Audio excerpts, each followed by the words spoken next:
Welcome everyone to AGI's GeoWebinar series. My name is Leila Gonzalez and I'll be moderating today's GeoConnection webinar, Geosciences Towards a Smarter Economy. In today's webinar we'll be listening to Dr. Deidre Lewis, Dr. Padar McArdle, Mr. Garth Earls, and Professor Pat Shannon discuss how geoscience can be oriented towards a smart economy and describe how the geoscience sector can contribute to economic recovery.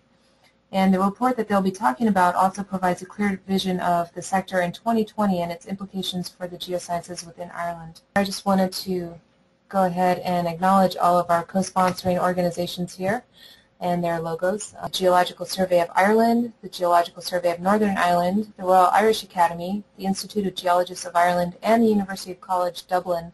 Now, before we get started, I do want to go over a few things for our webinar participants. We will be recording the webinar today and we'll be posting this content for later viewing on AGI's GeoWebinar website. And for audio clarity, we will be keeping all participants muted for the session. And as a participant, you can go ahead and ask questions at any time during the webinar by typing your question into your question or chat box on your webinar panel.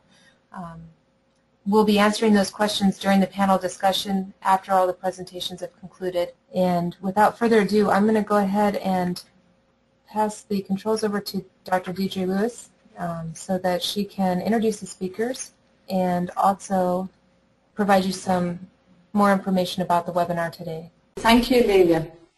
Good afternoon to all our listeners in Ireland and good morning to our listeners in America. It's our great pleasure to be here today with the American Geological Institute, and on behalf of the Royal Irish Academy and the Institute of Geologists of Ireland, we're really delighted to be able to participate. Just to set the scene today a little bit, I want to introduce you.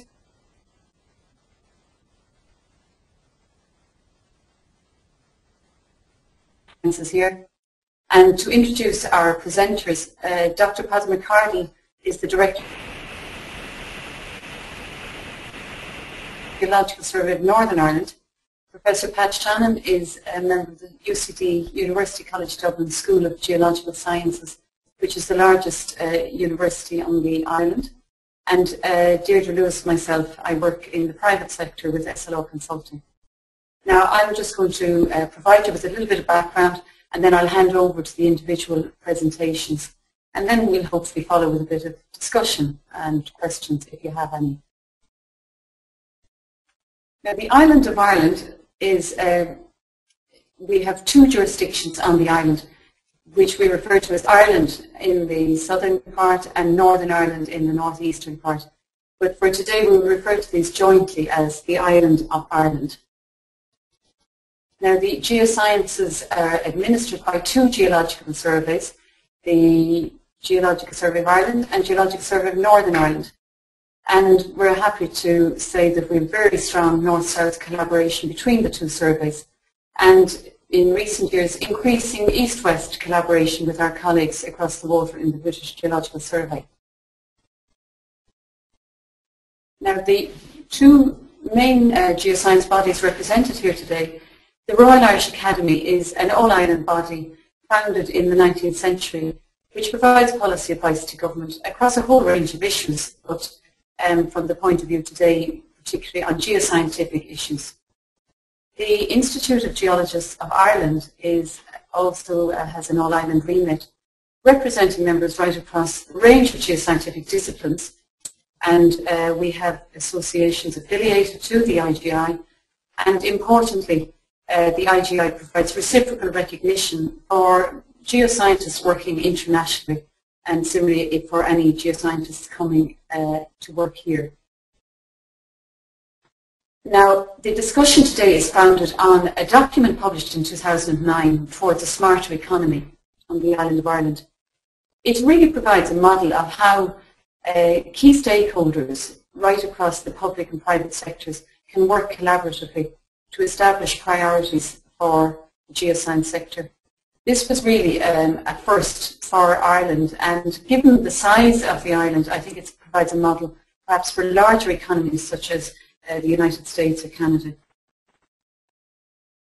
I just wanted to show you my final slide, just to say that Ireland, even though we're a very small little island here in the Northeast Atlantic, but our area of influence extends much farther out into the continental shelf. So in fact, we're not as far.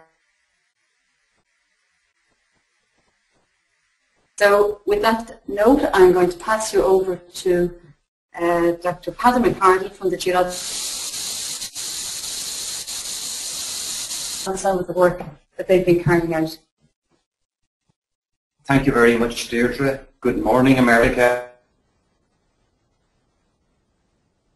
Being City of Science for 2012, Dublin is well known for its writers like Yeats, Joyce and Wilde, but actually it and the entire island of Ireland also has a distinguished tradition of scientific excellence. That's what we will be celebrating in 2012, and today is just a preview. Ireland has a small open economy. In 2006, its GNP amounted to €150 billion, and of that, Geoscience accounted for 3% and for 30,000 employees. In the same year, the government's strategy for science, technology and innovation recognized geoscience as a priority. That put it on the national radar and predisposed funding agencies to view it sympathetically. Now, geoscience is well placed to give something back and to contribute to Ireland's economic recovery.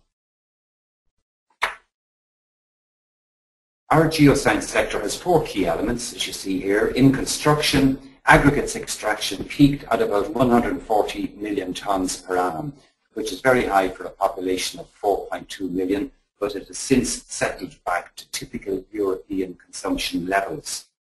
In natural resources, we have one producing modest gas field, and we have another under development. Our peatlands are exploited for electricity generation. Navan is Europe's largest zinc mine. We have had recently 3 zinc mines, one seeing exploration results from the Midwest. The third area of our sector would be private sector services. These are especially important in geotechnical exploration and water areas. And finally, the academic and public sector research and services. These provide an essential infrastructure for industry and government at EU, national and local levels. Now, geoscience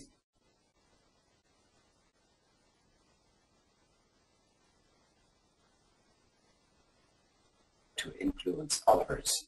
The key part here was the development of our National Geoscience Programme back in 2006. We did it on a north-south basis, and we had agreed priorities in areas like services, industry.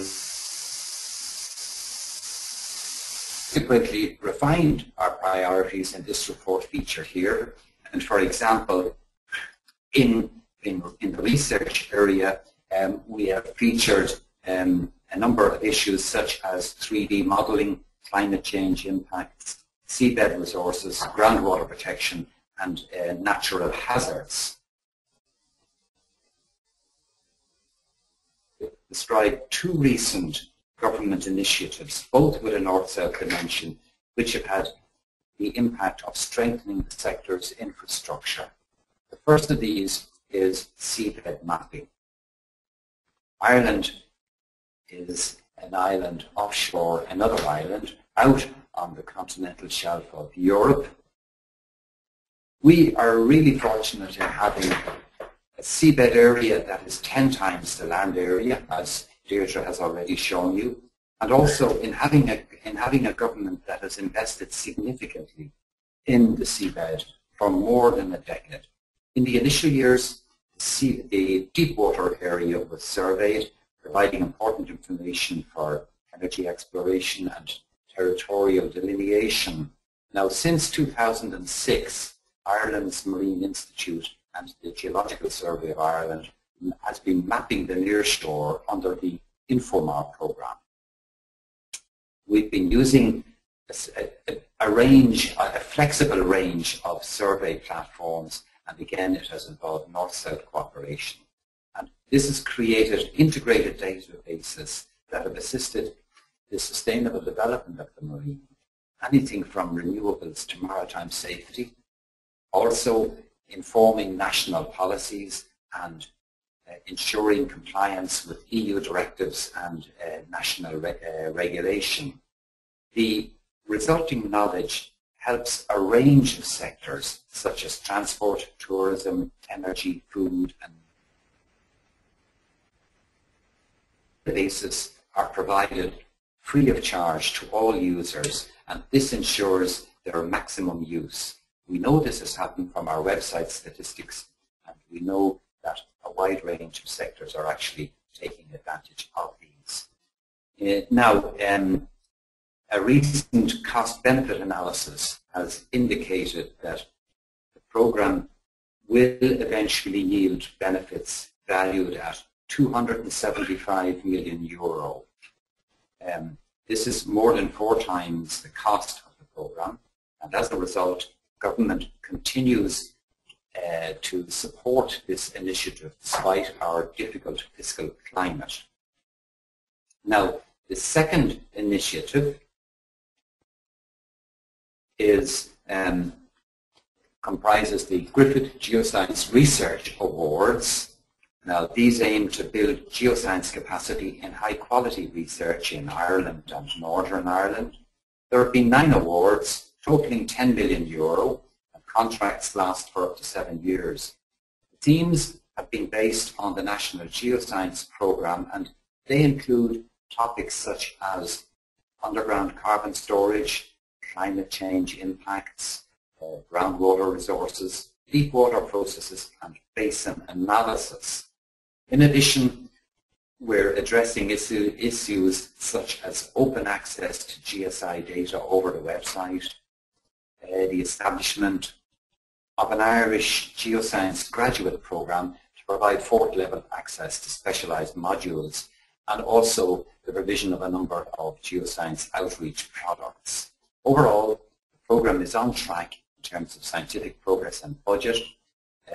Currently, it's undergoing a mid-term review, and we believe this will strengthen the case to sustain the program as an essential infrastructure for both enterprise and government.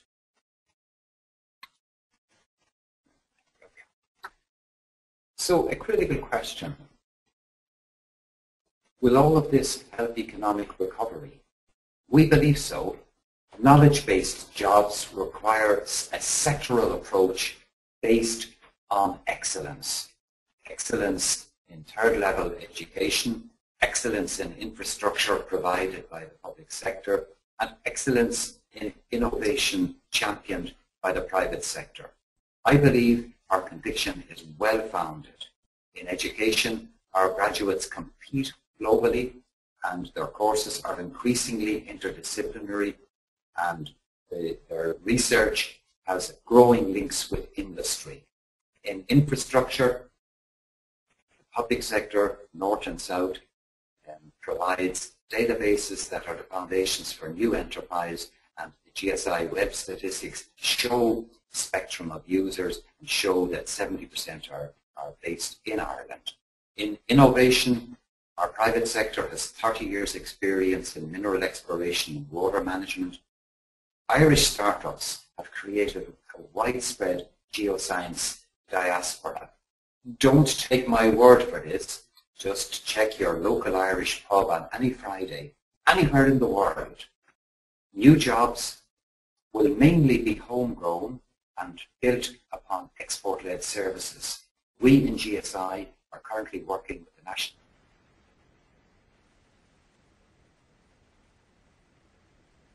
that we can contribute significantly to Ireland's economic recovery. And I want to thank you very much for your attention. Good morning to everybody in North America, and good afternoon to everybody in Europe. My name is Garth Earls. I'm the Director of the Geological Survey of Northern Ireland, and I'm going to give you a quick run through some projects that we feel are benefiting the Northern Ireland economy that we've been conducting over the past few years.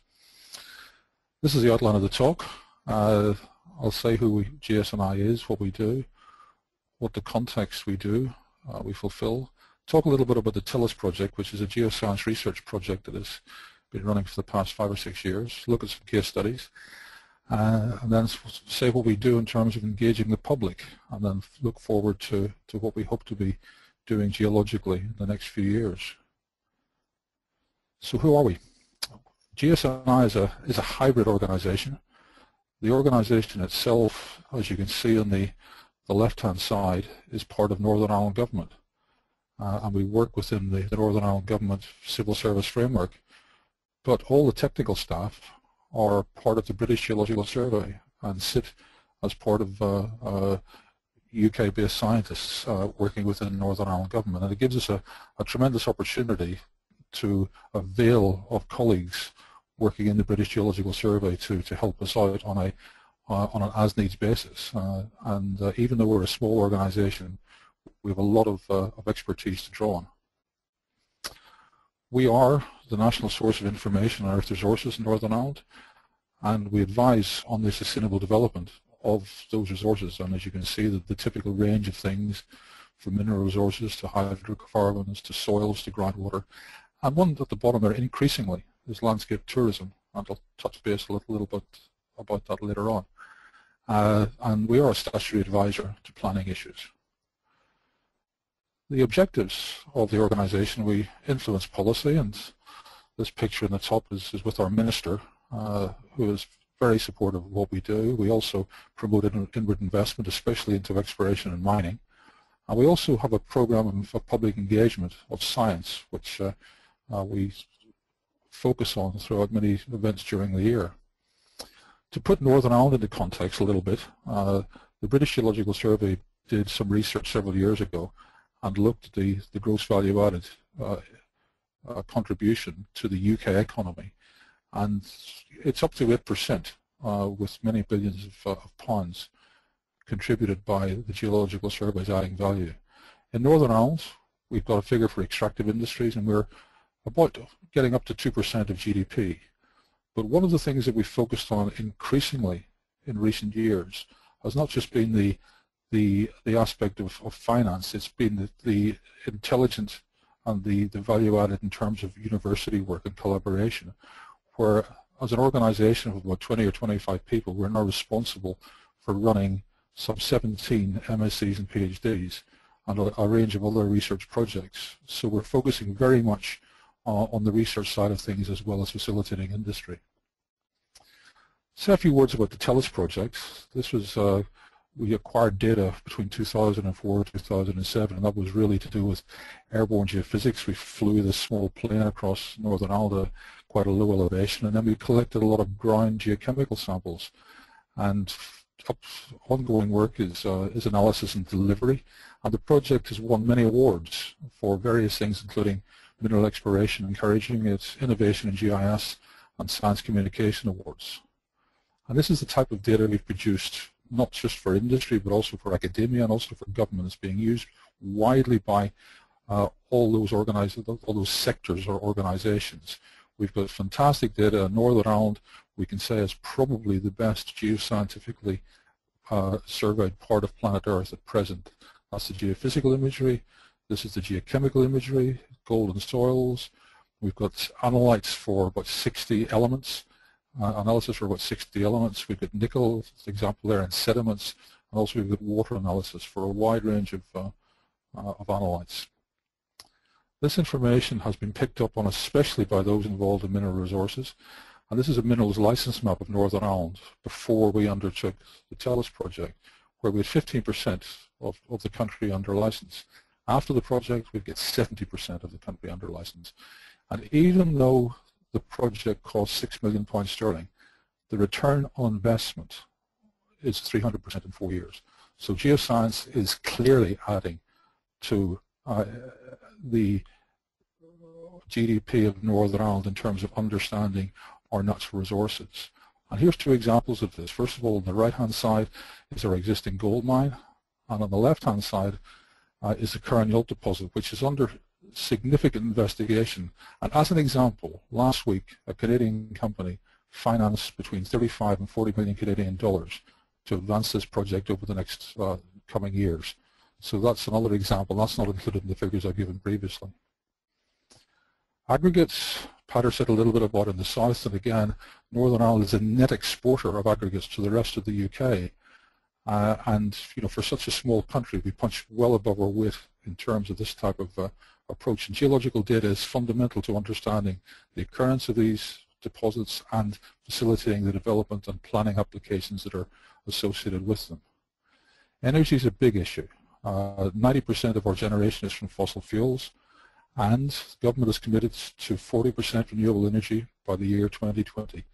This is a very ambitious target, and things that we're doing to try and help this are providing new environmental information, whether it be on renewables, through geothermal issues, through ground source heat pumps, and especially through compressed air energy storage.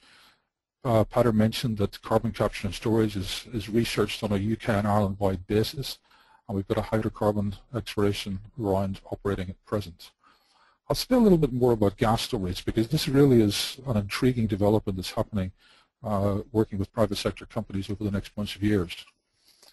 And the way forward is looking at the Telus data sets that have got the magnetic imagery of the dikes.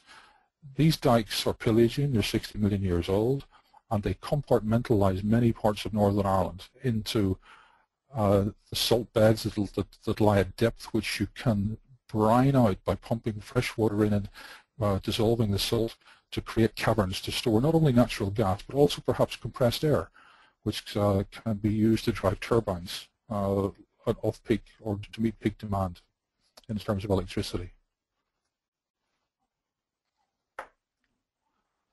Water supplies, again, are influenced by dikes. This is a map of the Belfast area, and the lines you see down in the bottom right-hand corner are these Paleogene dikes again. So not only do they compartmentalize salt horizons, they also compartmentalize aquifers and divide it up into discrete bodies. So you need to understand where the water supplies are coming from, because the information you get from pump tests might only be related to a small section of the aquifer. And in terms of sustainable supply, rising demand of water supplies in the Belfast area is a big issue for us. And Geoscience is contributing to this understanding. We're now building lots of models, especially three-dimensional models, which this is the greater Belfast area, and we need to incorporate these dikes onto it. And this is the sort of information that these geophysical maps are giving to us to try and understand better how we sustainably manage forward what is the biggest city in Northern Ireland and where most of our population live.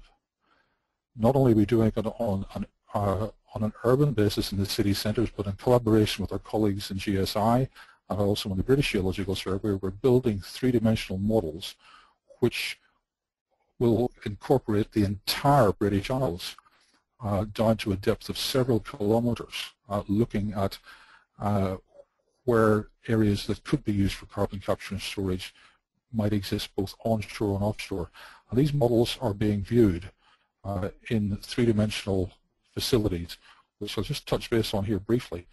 And this really is the way forward in terms of these particular models, is looking at this imagery in 3 dimensions, where you can explain very easily to non-technical people exactly what you're talking about.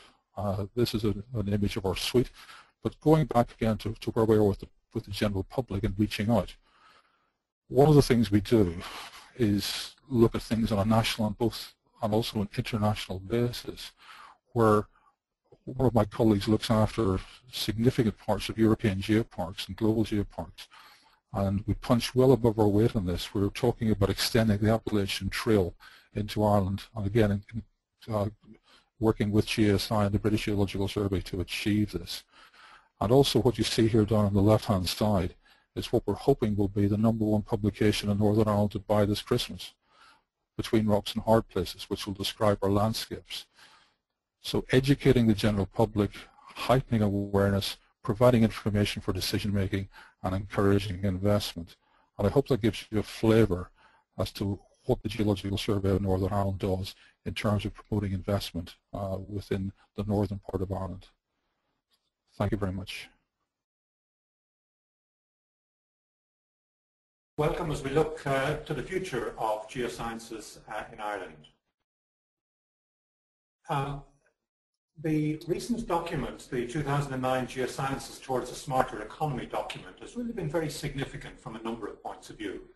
What it's done is it's cemented the existence of what I'd like to call a joined-up geosciences sector in Ireland. Rather than working as professional geologists or academic geologists, geophysicists, etc., we have a sector. And what the document also does is put numbers and economic worth on that geoscience in Ireland. And those numbers, as Peadar referred to earlier, are very, very significant, and they show that we really are an important sector in the economic engine of Ireland. And thirdly, it really sets priorities and highlights the need for planning into the future development of geoscience in Ireland. And what I would like to do in my presentation is to look at some of the academic training, research and innovation challenges as we look forward, and also to look at some examples of successful projects and links between academia, industry and the public sector. But first,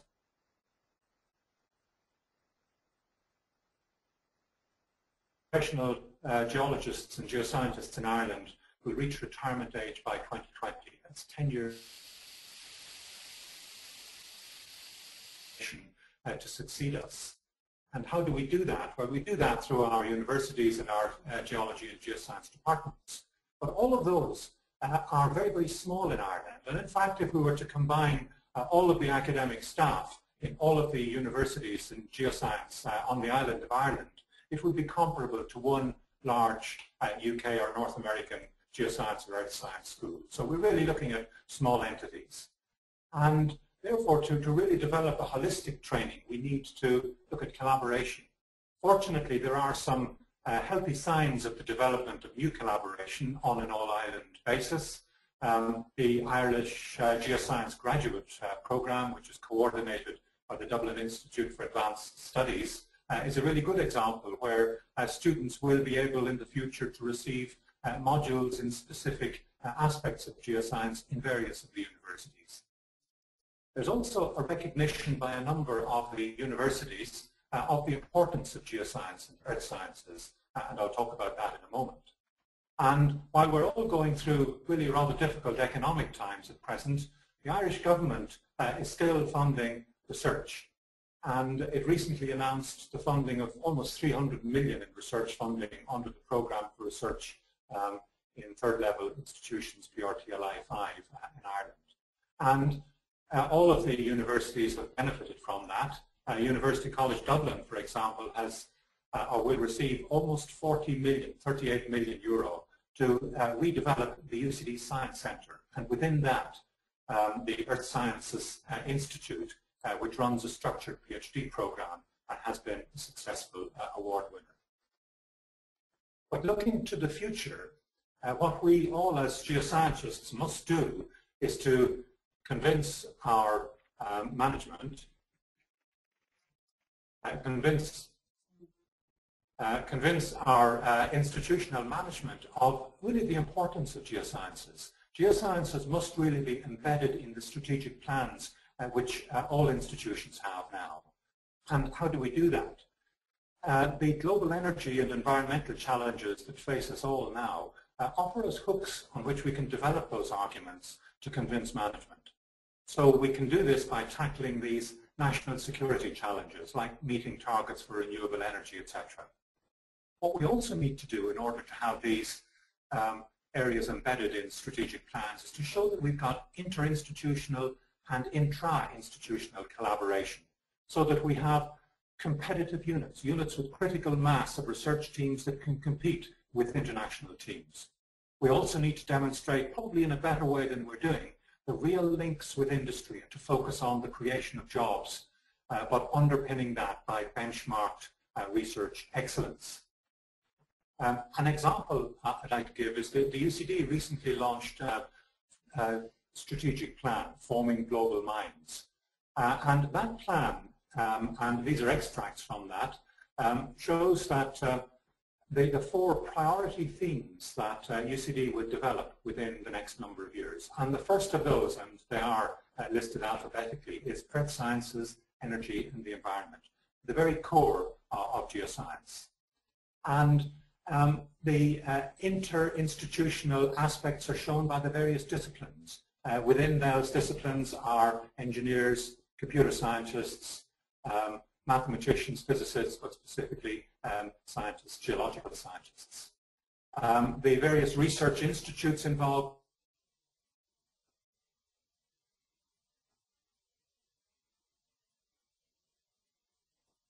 of green technologies, policy and economic impact on the country. These are some extracts from the Geosciences document.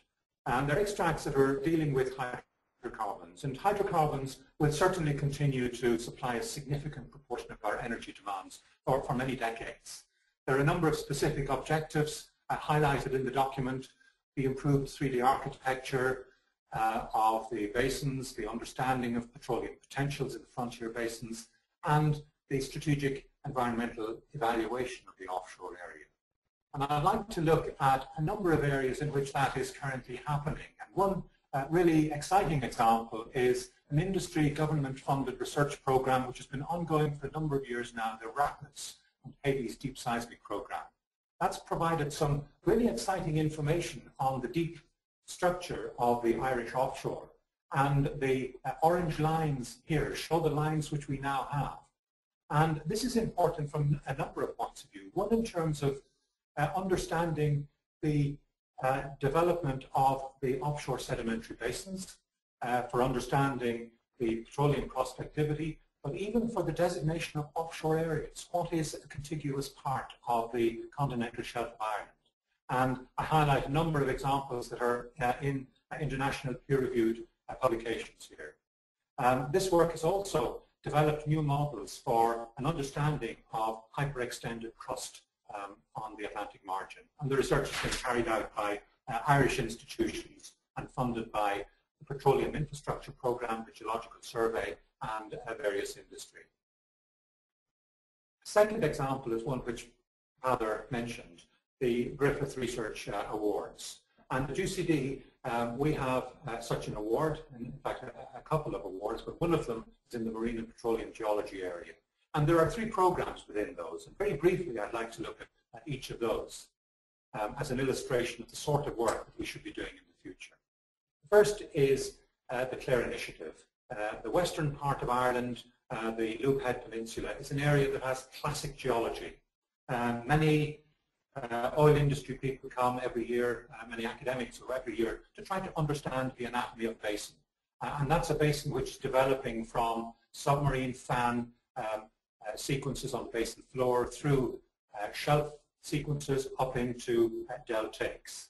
Up until recently, unfortunately, the one thing which we were lacking is some well information to constrain the onshore. And the oil industry works to a large extent on wireline logs and cores and boreholes. But on the basis of having funding for researchers, we've been able to leverage some additional funding to drill some wells behind outcrops to be able to give us a really good 3-dimensional illustration of the benefits of field geology. And one of these wells, the very first one, on the next slide, which is hopefully coming, shows the location of the very first borehole, drilling through a very large channel into a slump structure and on down for 100 meters. We now have wireline logs and cores through this. Tremendous training for students and for oil industry personnel. We've now got a total of 5 wells, and they show this sort of information: soft sediment deformation in the core, the existence of large channelized sequence overlying sand volcanoes, feeder successions, and large slump structures.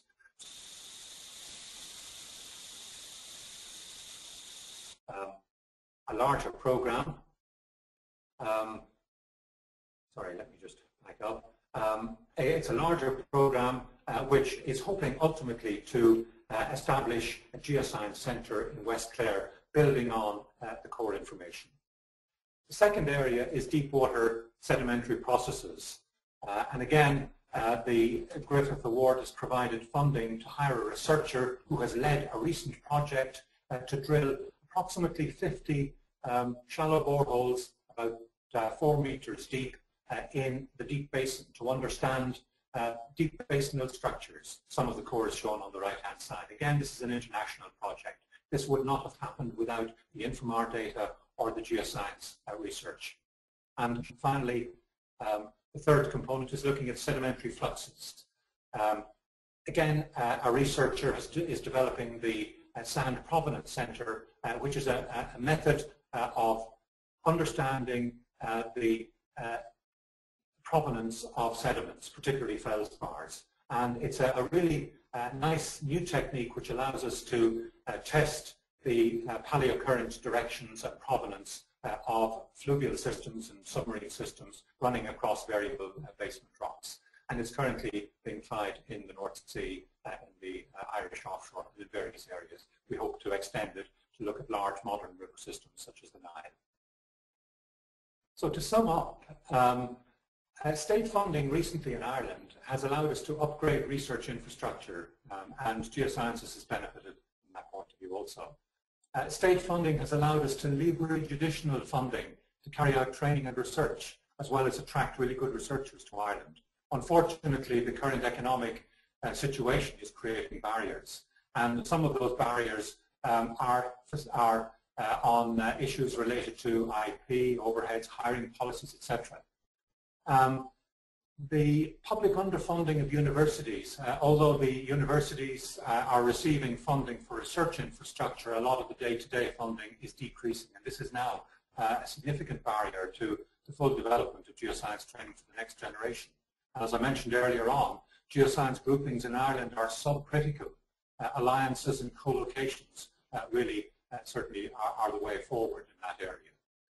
In terms of research, we can't do everything. Specific niches need to be identified, and these must be linked to specific national challenges.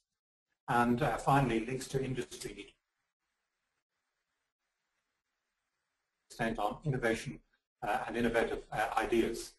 So the innovation focus is critical. And we have some nice examples. Most recently in UCD, the Fault Analysis Group will be receiving an innovation award for its links with industry and the development of innovative techniques. So on that note, I'd like to thank you and hand you back to Deirdre. We'll just continue. This is the final presentation of the afternoon. Just looking at ways in which industry, academia and government are collaborating towards building a smarter economy. There are a number of things you need to do in order to build a smart economy. The very first thing to do is establish joint priorities, and by developing the document, we went a long way down that road, and so that everybody is singing from the same songbook. We are taking a very much a collaborative approach right across the public-private sector spectrum, and building linkages, focusing on these potential sectors of growth to contribute towards sustainable development here on the island of Ireland. Enterprise, of course,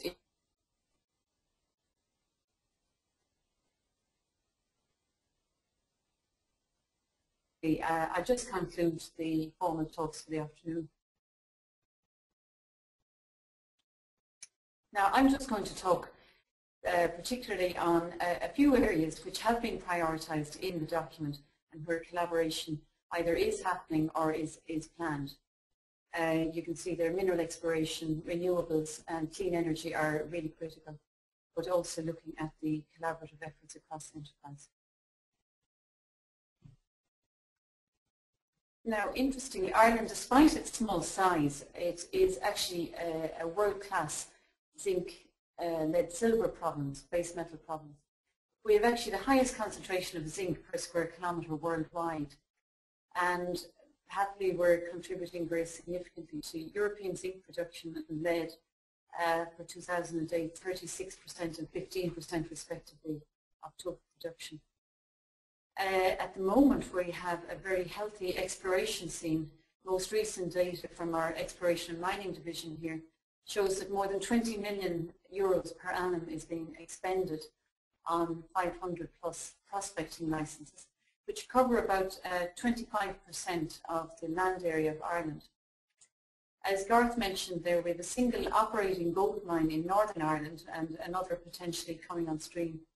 While in the industrial minerals sector, we have 3 salt, gypsum and dolomite mines. Very happy to have that salt mine on the island in the very cold winter we had last year. The aggregates and stone sectors are really, at the moment, I suppose, somewhat in abeyance. We had a boom for 10 years with a construction sector boom, and those sectors flourished but are declining somewhat now in production.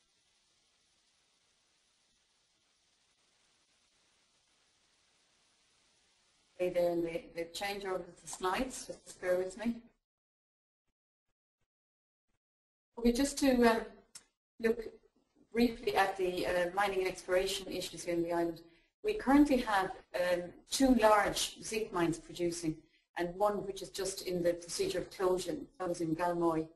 A number of old mines closed in the last 2 decades, and happily quite a lot of that exploration that I mentioned earlier is being successful, and a number of new zinc prospects are being drilled out down in the southwest Midlands in counties Limerick and Clare.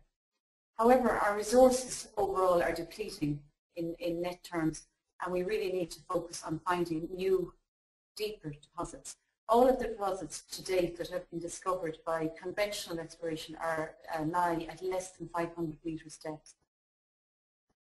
The research requirements really are quite varied. We do need deep profiling, and we're talking in the range of 1,500 metres to 2 kilometres. Integration of existing data sets is really important, but we need to look beyond project scale and look much more at regional integration and even all-island integration to fully understand the deep architecture of the island. Modelling, and this would be in concert with the university departments and the research teams there that Pat mentioned, for predictive modelling, and that would lead on to commercial exploration and drilling out of these.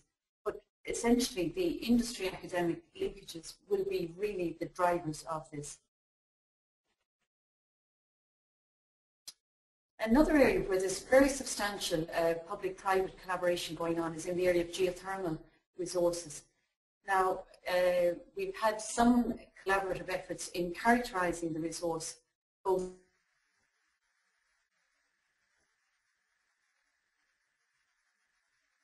and carried out by the private sector.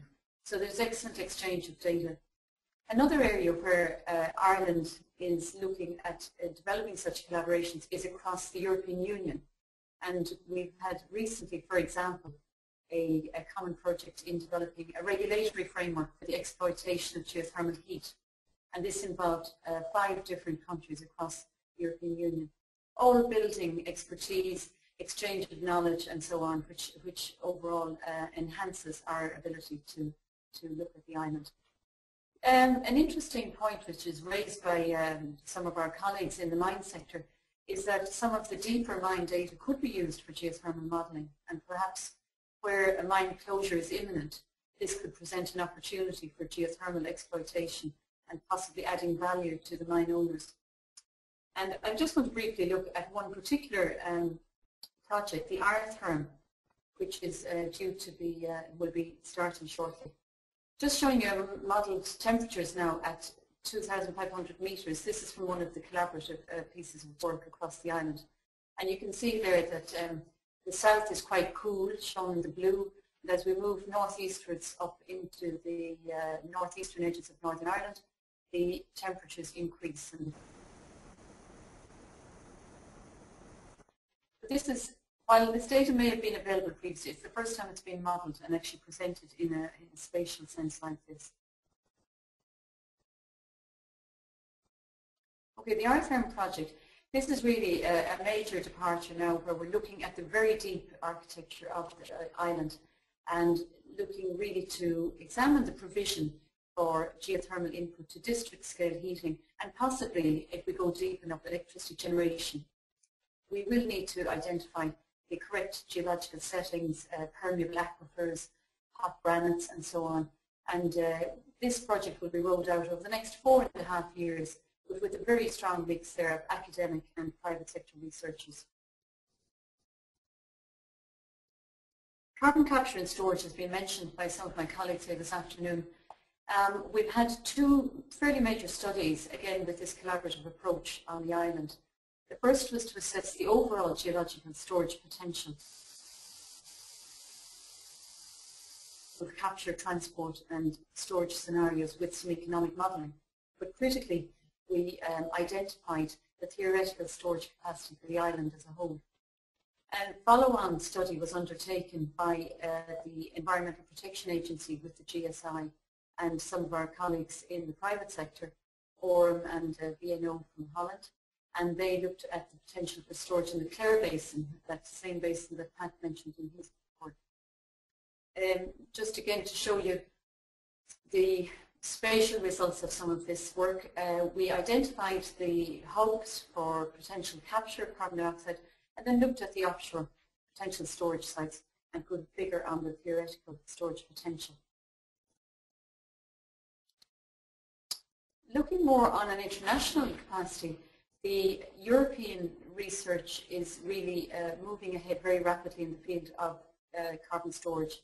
And we recently put in an application which was just called the acronym CO2 Store, and again took in Irish partners, public-private sector, including power generators and operators of gas production site, European partners and international partners from North America and Australia. This was a really exciting collaboration from our point of view, but we had proposed to undertake deep geological modelling of 3 sites in Ireland, France and Poland. Now unfortunately this particular funding application was just unsuccessful. However, we see this as really very fruitful partnerships were built up, and we will be continuing to work with these partners in future collaborations. Now, growing enterprise, we've mentioned this a number of times, but the regulatory environment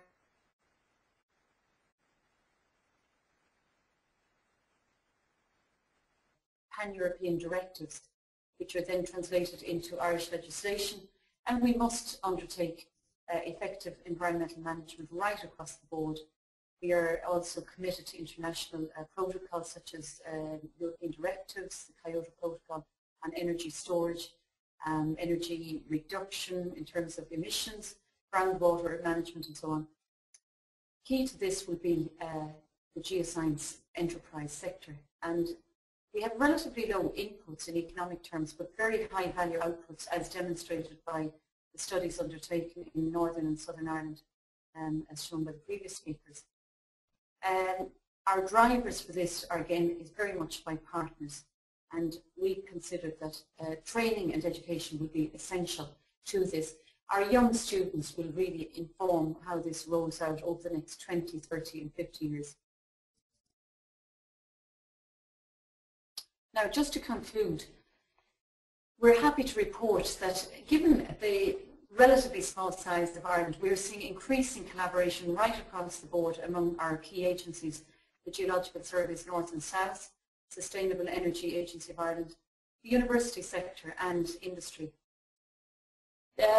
What we're finding, I suppose, is in the current economic climate, sourcing research funding is becoming increasingly competitive, but we are competing against things like biotechnology and IT, which have a much more positive public image, perhaps traditionally, than mining or oil production or imaging the deep architecture of the earth.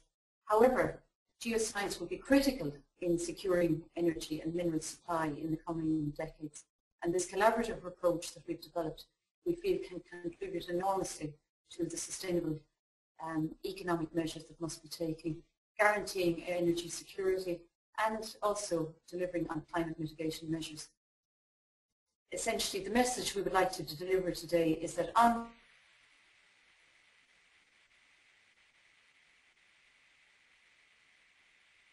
we're all committed to working, and we have our leaders in the surveys, the universities and in the industry.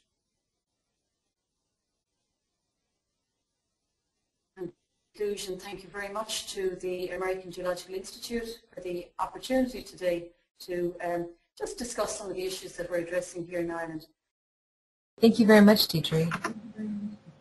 And I think what we'll do now is we'll go ahead and move into our panel discussion. Just give me one moment here. So I'll go ahead and unmute all the speakers with Deidre and Garth. And we have a couple questions coming in, and for all of you attendees, webinar participants, go ahead and feel free to type your questions into your question box, and we will go ahead and field those questions to the speakers and have our discussion. One of the questions that we've received is, what recommendations and or insights do you have for universities and agencies in other countries for developing such a focused vision for the geosciences, the future of that, and also for developing intra and inter-agency and country collaborations? What did you find effective, and what can you suggest for people in other countries to do something similar to what you've done here in Ireland?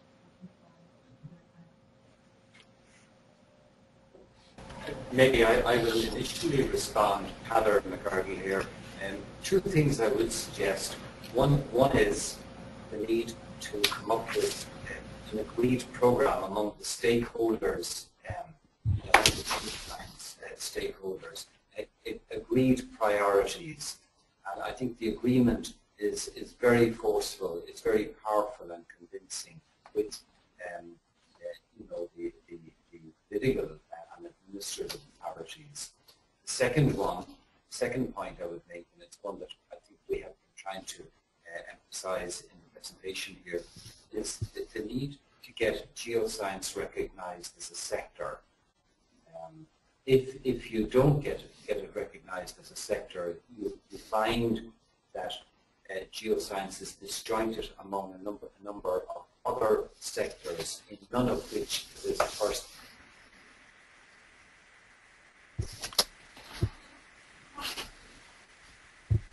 Sport, energy, but it won't in any of these areas actually be the number one priority, and as a result it may not get the preferment that we want to see. So they're the 2 points I would make. Could I just augment those? First of all, this is Garth Earls, support what Peter said, and just add a couple of pragmatic issues to Peter's comments. First of all, in many ways, historically, Ireland has been the right size of a country, of an island, to do things together, and most people in geoscience know each other, and that has helped a tremendous amount. The other thing that I've been tremendously encouraged by in dealing between industry and academia and government is that none of the people coming along to this journey that we've undertaken over the past few years have come with any precious agenda. Everybody has engaged in this with a high-level insight to promoting geoscience as being everybody benefiting, and dealing with it on that level I think has helped tremendously, and that's a piece of guidance that I would endorse and give to everybody.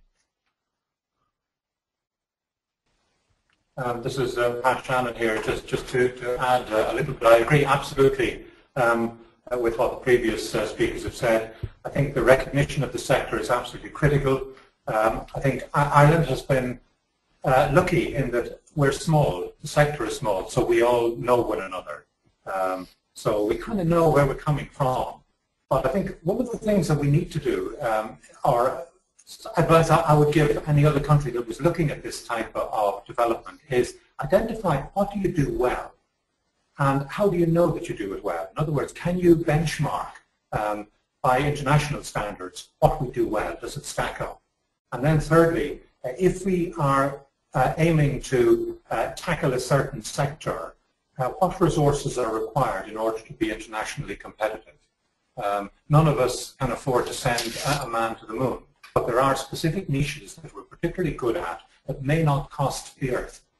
So these would be a number of items I would suggest. What do we do well? How do we know we do well? What resources are needed in order to be internationally competitive? Great. We've got some other questions flowing in along the same line, so I'll go ahead and just start reading them off.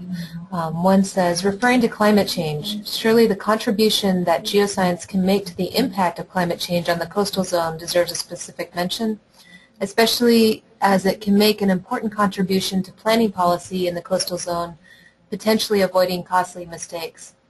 My experience tells me that planners do not appreciate many of the issues involved and certainly don't understand the critical things such as map datums. The same, in fact, applies to all river basins. So if you can maybe comment on climate change and these issues. I'll just start. There were two issues there. One was climate change in the coastal zone. Certainly, we didn't emphasize this a great deal, but I suppose, you know, the time available, that's natural. Of course, climate change, the impact of the coastal zone on the marine, on planning, the planning environment is critical there, but also groundwater resources. There are a whole series of other issues we need to consider, and we will be very conscious of it, and indeed, some of the research on the Griffith Geoscience Research Awards is actually tilting at the climate change impacts, and most of those would be in the coastal zone. So I think that's probably the main comment I'd have to make. And another issue that's come up, sorry, still with myself, Father, I'm being prompted here, which is great. We would in the coastal zone be conscious, not directly related to climate change, but of early warning systems in relation to tsunami early warning systems. That's something we're quite conscious. We are happy to protect our neighbours in the United Kingdom to a large extent in that regard. But we are conscious that we're working with countries through the UNESCO network in North America.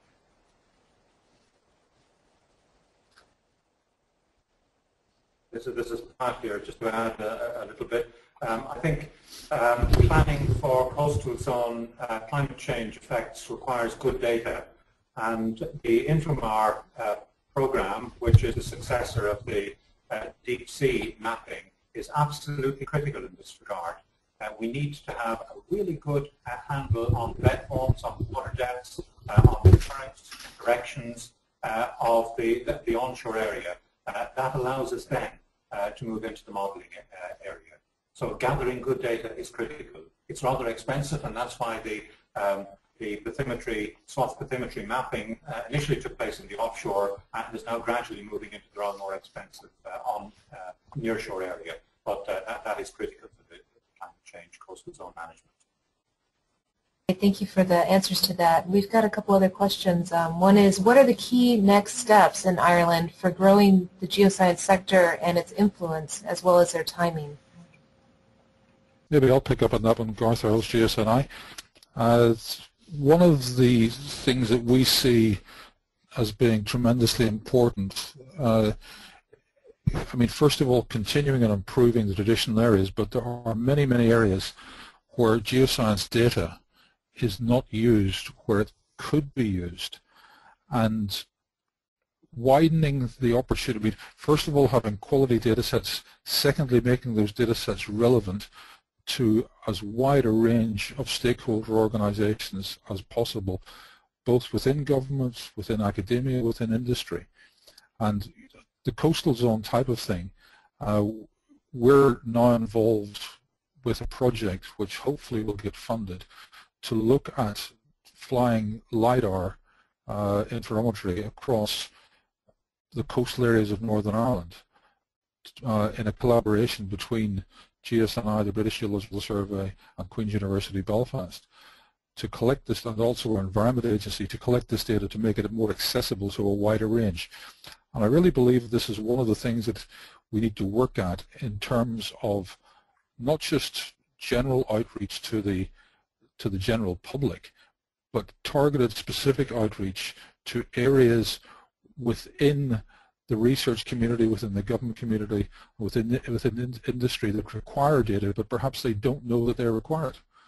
And I think there's a vast market opportunity for the geoscience organizations to market ourselves a lot better in the short term.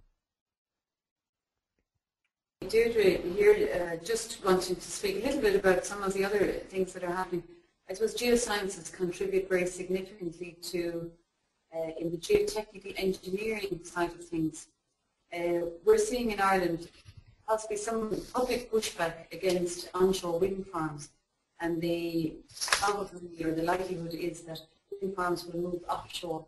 The geosciences will contribute very significantly to that in terms of finding the likely places and the geotechnically stable zones, and of course all the planning issues around that. And we're seeing more and more our local authorities are coming seeking the specialist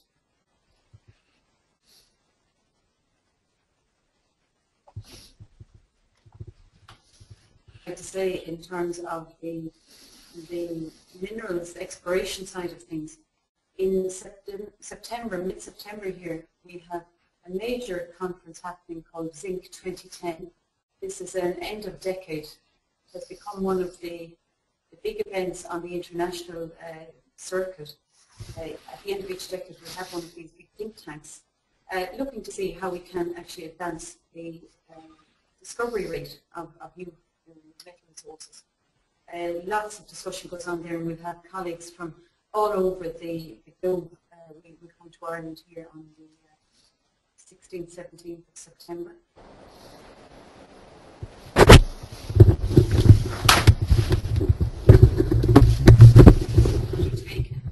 By our colleagues in Northern Ireland in the GSI. There's nothing speaks louder than convincing policymakers science as a value by putting a hard economic value in terms of its contribution to overall gross domestic product, in terms of the numbers of jobs that geoscience can create, particularly in rural areas. As we know, most mines and quarries are outside of the urban areas. It's really important that policymakers understand that very positive contribution that geosciences can make towards just ordinary people having a job, working locally in a sustainable fashion. So I'll just pass it over to Padder now, who also wants to comment on this point. Thank you, Deirdre. And I just want to pick up on the point that Deirdre has been making, and just to emphasize that, of course, as data providers, we ourselves are always astounded by our own perceptiveness and the brilliance of our data. But what we really need is to have the users of our data proclaiming the value of what we do. And that is really, I think, important for policymakers. Also, if we are to really develop new knowledge-based jobs, I think that we have to, again, reach outside the geoscience sector to enterprise agencies and really engage with them to deliver some new enterprises and some new jobs for us nationally.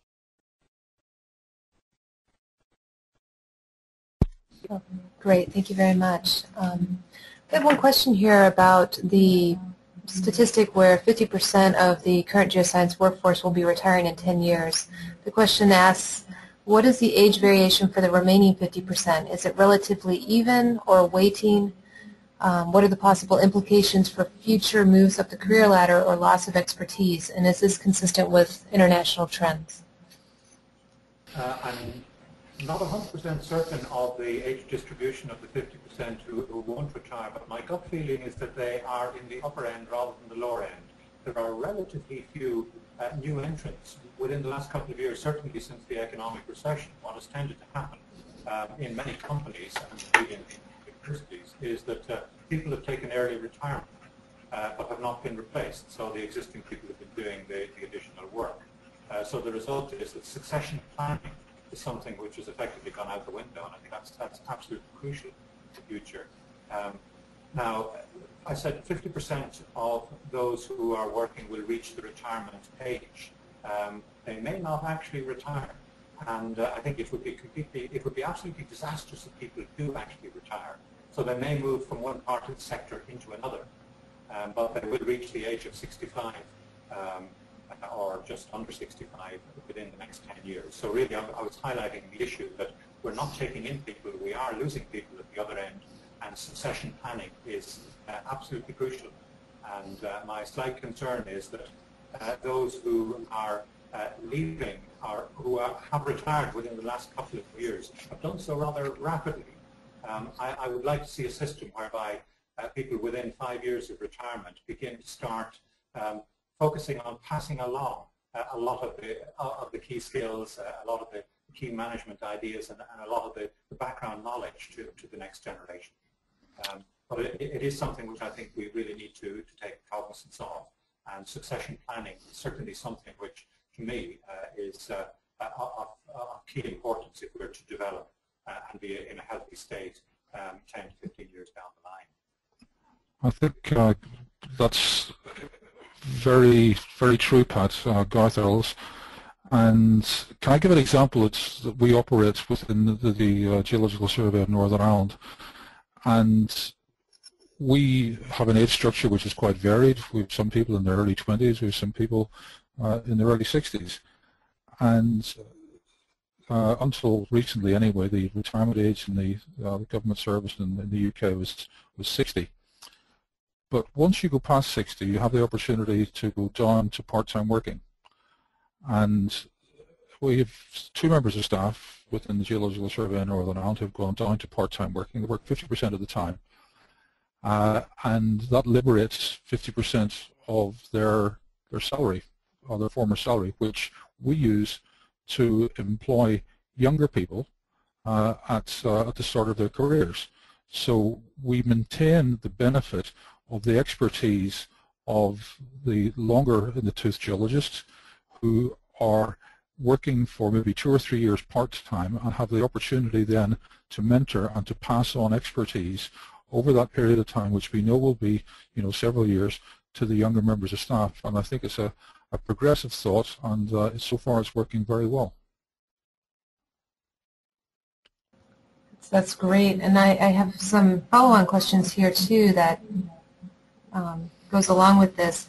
One is, what opportunities in Ireland are there for university geoscience graduates, whether that's undergraduates looking for master's or PhD programs, or graduates from other countries looking to come to work either as a postdoctoral fellow or in the university or in industry there? And also, we have another question saying, is there an initiative to make geoscience courses visible to potential students? So I'll throw those basket of questions out there for you and wait your thoughts. I just answer.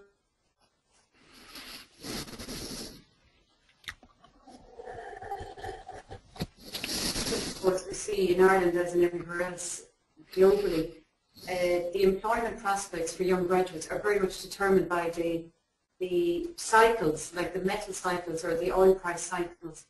So when we have a boom, we can't get enough graduates, and we have to import people to come from North America or from Australia or UK or wherever we can get them, which we saw for the last decade.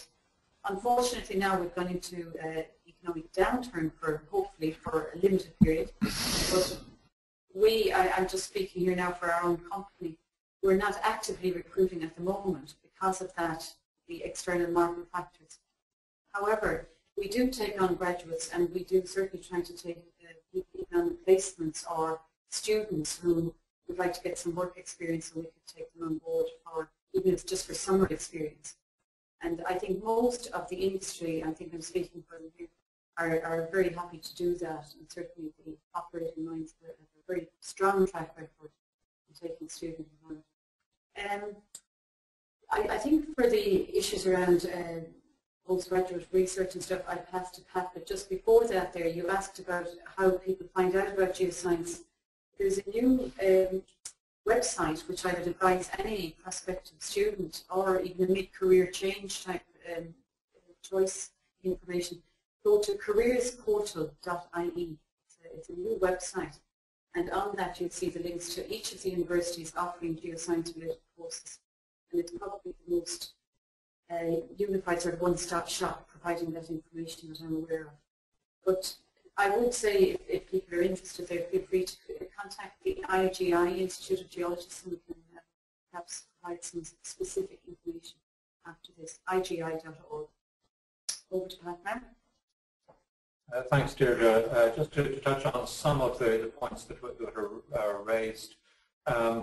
The jobs opportunities at present are obviously rather poor. Geosciences in general tends to be a cyclical business. There are good years and bad years. About 3 years ago, it was almost impossible for a geoscientist graduate not to get a job. And within 6 months, the entire thing collapsed. So the vast majority now of graduates this year and last year are going on to do master's courses. Where do they do those? Currently, there are relatively few opportunities within Ireland for geoscience master's courses, for straight geology, geophysics, petroleum geology, etc. And a lot of that, unfortunately, is due to the lack of resources in the universities. As I mentioned earlier on in the talk, we're all very small institutions.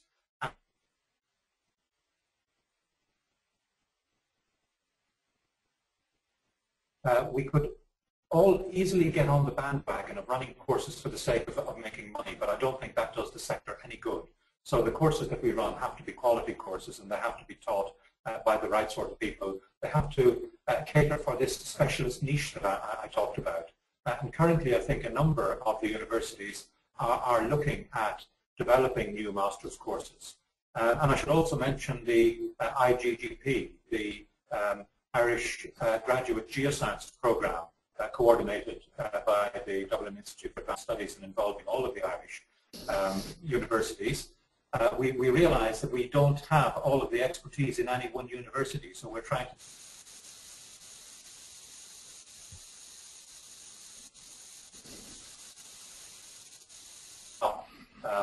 the areas of expertise that they wish.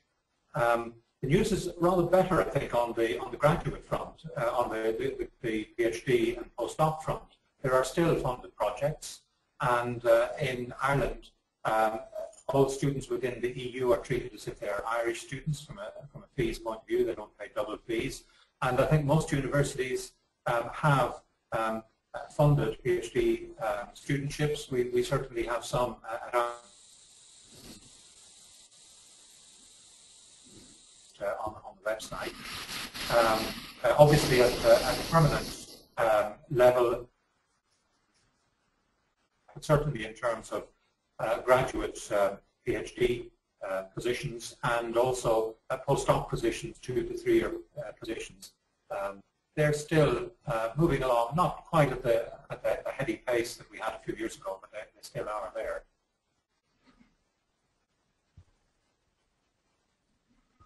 Visibilities, I think there probably are on a number of websites, and in fact one of the things which has happened throughout the Irish university sector now is that modularization means that students can build up modules in individual courses. So we have in most universities now courses which might have very large numbers of students, some who will be coming from the liberal arts side who are taking a course in geoscience. It could be a course in energy, or it could be a course in energy and environment. It could be some of the topical issues. And these courses, I think, are really important in terms of highlighting the visibility of geosciences to the wider non-geoscience community. That's all. Great, thank you for the insights.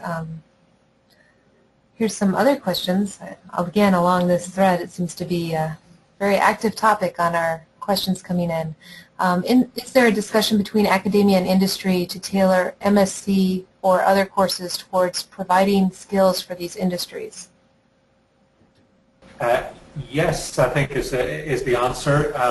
Perhaps not on a sectoral basis, but most of the universities are liaising with industry to know what is missing. In fact, there was an IGI survey just a couple of years ago, which was specifically looking at what issues are good, what issues are bad in current courses, and what is needed. So we're certainly aware of the academic sector of what is needed in order to tailor that to our undergraduate courses as well as postgraduate courses. As I mentioned in the answer to the last question, we are looking, universities are looking at developing new courses, and in all of the ones that I'm aware of, there is very close liaison with industry, because ultimately the aim is to produce graduate students who can get jobs. There's no point in just producing people for the sake of producing people. We're really trying to ensure that there are real jobs out there. So it's absolutely imperative to develop those links with industry. And I've been speaking with a number of people in the course of the last month in terms of there are one or two gaps that we've got to fill. So yes, certainly there is ongoing discussion. We're, I think, aware of some of the gaps, and we're trying to fill those. If I could follow on from Pat, please, Garth Earls, and just say that of all the MScs and PhDs that we've undertaken with universities in the past few years, all of them can easily be described as applied. Many of them have been done in association with companies or other organizations who are looking for a specific result from the research that's ongoing. And going back to the question previous to this as well, is that as an organization we welcome inquiries to utilize our data sets, which are free. All the geophysical information and the geochemical information that I showed in my presentation can be used for undergraduate teaching and also for MSc or PhD work. The only condition that we require is that information, the data stays confidential, and that the results of the research are rehabilitated back to the Geological Survey in Northern Ireland. So we have collaboration going with many universities working these data sets already, and would welcome any inquiries which you can pick up off our website. Great. One other question along this education theme. On geo-third level education, a good case has been made for collaboration between universities, but is there a case to be made for an all-Ireland institute, possibly involving the geoparks as field centers? Do you want this one, Pat, or do you want me to take it? I'm just not sure of the geoparks connection. It's the Irish Geoscience graduate program, and the Dublin Institute for Advanced Studies is leading on this, where they are developing a series of universities around Ireland and Northern Ireland, which will deliver specialized courses to the fourth level. So I think that's probably the first step. Now, yes, I mean, geoparks are important to us, and they've been very important for outreach, for conservation, for education in the community, for delivering landscape tourism products. For all of those reasons, geoparks have been quite important.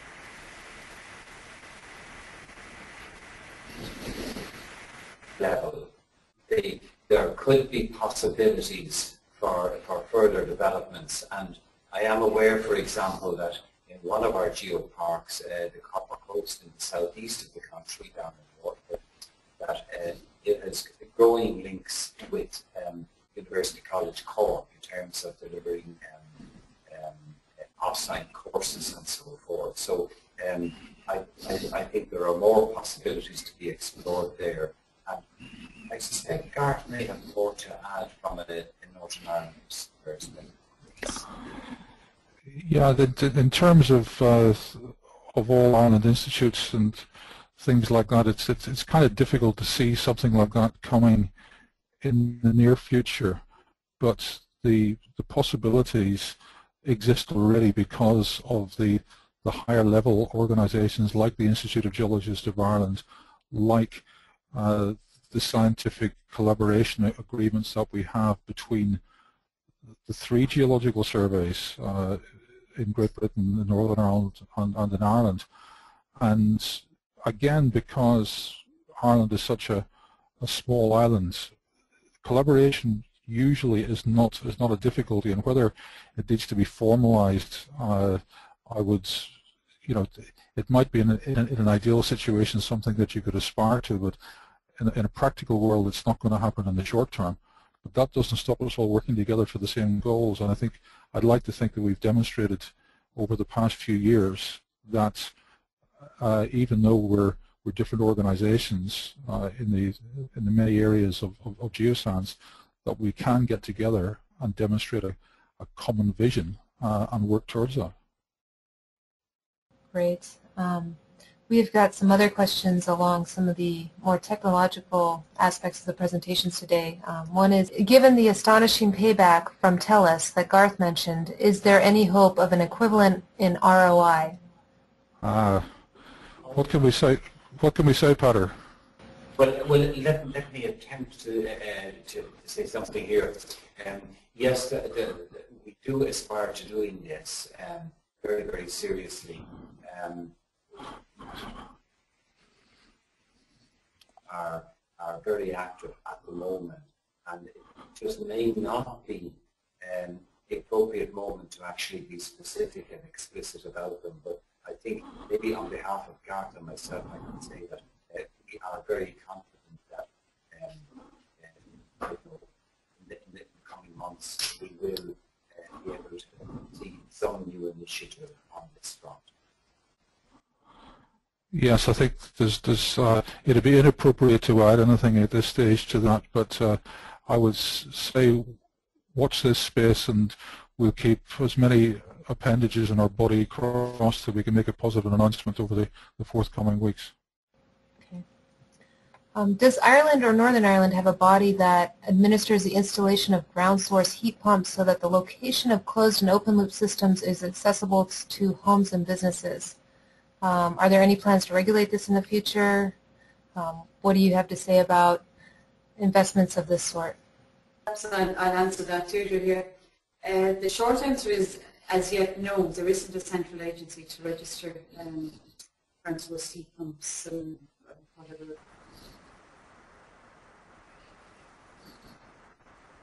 Okay. And then there's one more question for you, Deirdre. Says, Dr. Lewis proposed research into orogenesis combined with geophysics and compilation in order to develop predictive models to assist the discovery of deeper base metal deposits in the Irish Midlands. Is there any ongoing or proposed research by the GSI or Irish universities of this type? I just take that, Lydia, thank you for the question. There are ongoing research projects looking at these types of issues. However, we don't have one, let's call it centre of excellence, which would perhaps coordinate all of the various pieces of the jigsaw that need to be put together. But there is a really strong impetus from industry now to do this, and a number of the industry players are putting their hands up to generate, for instance, gravity data sets or deep seismic onshore data. I mentioned already this Zinc 2010 conference, which will take place in September. I actually expect that there may be some strong initiatives coming forth out of that, where the brains of the country will be meeting to address just these very issues. And there's a real sense of urgency about it now, because the writing is on the wall, our resource strategic. However, funding will always be the challenge, so it would very much have to be driven by private sector funding with probably public sector data, but it's an ongoing debate. It's not resolved, but I think we are hopeful that we can have some really good brainstorming at that event. Great. Well, that will conclude all our questions for today's webinar, and I really want to thank all of our speakers today for taking the time to share their insights and thoughts with us and their great presentations. If you have any questions that weren't addressed today, you can email them to us here at AGI.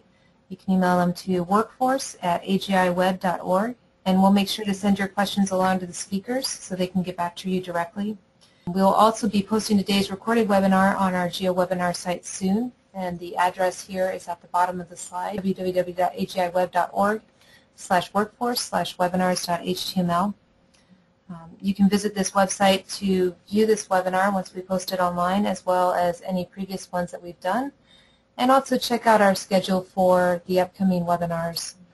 We have 2 upcoming webinars, one in September about the United States Geological Survey's EdNet program, and then we have a GeoConnection Career Series webinar on 14th of October about geoscientists in the finance sector.